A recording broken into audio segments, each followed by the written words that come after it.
Hello, and welcome to the Joyful Bookshelf, where books are fun.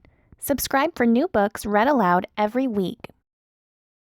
The Biggest Apple Ever by Stephen Kroll, illustrated by Jeni Bassett. Once, there were two mice who fell in love with the same apple pie, but you had to be there to see how it happened. On opening day at Mouseville School, the principal, Mr. Mouser, made an announcement. We will be learning about apples this fall, and to get things started, we will have a contest. Whoever brings in the biggest apple to his teacher will win a special prize. The judging will take place on Friday. Good luck to everyone. I have an apple tree in my backyard, said Penelope. I bet it has really big apples. There's an apple tree across from my house, said James. I'm going to climb it as soon as I get home.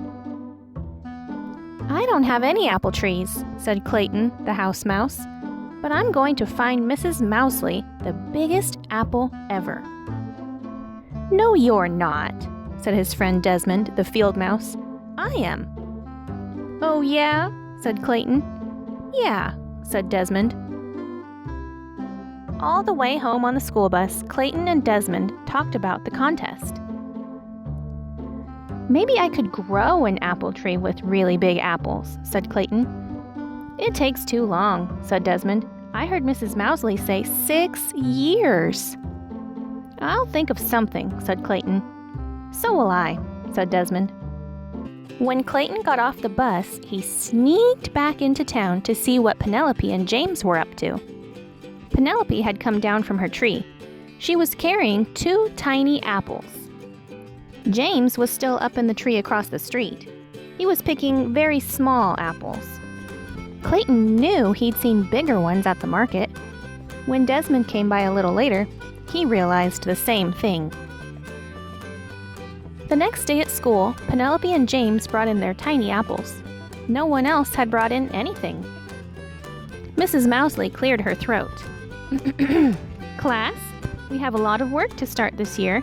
But because we are learning about apples and having an apple contest, we will go to Barnaby's orchard this afternoon. Everyone got very excited. I'm going to find the winning apple, said Clayton. I'm going to find the winning apple, said Desmond.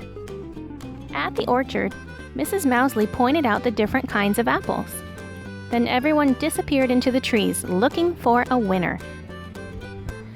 Clayton walked down one row, craning his neck. Desmond walked down another row, craning his neck. Then Clayton saw what he thought was a really big apple. It was a little too high to reach, but he stretched for it. At that moment, Desmond saw the very same apple on the very same branch. He stretched for it too. They bumped heads and fell down. I think we should bring this apple in together, said Clayton. No one said we couldn't, said Desmond. But when they got back to the bus, James had an apple that was even bigger. The apple was so big he could hardly carry it. Clayton and Desmond looked at each other. What would they do now?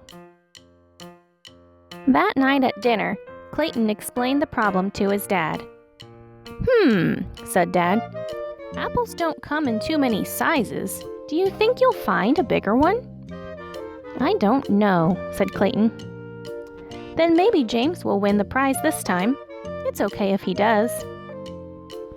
Over at Desmond's house, Uncle Vernon said exactly the same thing. But Clayton and Desmond were still determined. The next afternoon, they met at Barnaby's orchard. They picked 2 huge baskets of apples, but nothing they found was bigger than the apple James had picked. You know, Clayton said, I think Dad was right. This time James gets to win. But we've got all these apples. Why don't we bake a big apple pie? Desmond laughed. Great! Let's bake the biggest apple pie ever, and we'll make it for our class. Clayton nodded. And I think I know where we'll find a pie pan that's big enough. The following afternoon, Desmond arrived at Clayton's house with Uncle Vernon. Everything's packed up and ready, said Clayton. It's all in Dad's truck." "But where are we going?" Desmond asked. "You'll find out in a minute," said Clayton. Dad drove with Clayton and Desmond beside him in the front seat. Uncle Vernon stayed in back with the apples and the other ingredients for the giant pie. As they came around a corner, Desmond gasped, "Tony's Pizza!" "Of course," said Clayton. "What could be better than a giant pizza pan?" Mr. Tony greeted them at the door. "Welcome, welcome! We're ready to begin." And so they got to work, making the dough for the crust, kneading it, rolling out half into a big circle, and spreading it over the deep dish pan. Then everyone peeled and sliced the apples, mixed together the sugar and spices, and spread the rest of the dough on top. "Wow," said Clayton and Desmond when they were finished. "Wow, wow, wow!" "An hour," said Mr. Tony. "Give me an hour." The giant pan just fit into his huge oven. The next day was Friday. Who would have the largest apple? James, of course. And Mr. Mouser handed him the prize, a cheddar cheese apple. Mr. Mousley looked surprised. "Clayton? Desmond? Nothing from you?" The two of them grinned. At the same moment, the classroom door flew open. In came Clayton's dad, Uncle Vernon, and Mr. Tony, struggling to carry the giant pie by themselves. "How wonderful!" said Mr. Mousley. "That's the biggest apple pie ever." "We made it for the whole class," said Clayton. "All of us together," said Desmond. They shared a high five, and everyone in the class had a very big slice. Thank you for watching The Joyful Bookshelf. If you liked today's video, be sure to give it a thumbs up, and don't forget to subscribe so you don't miss any of my new videos.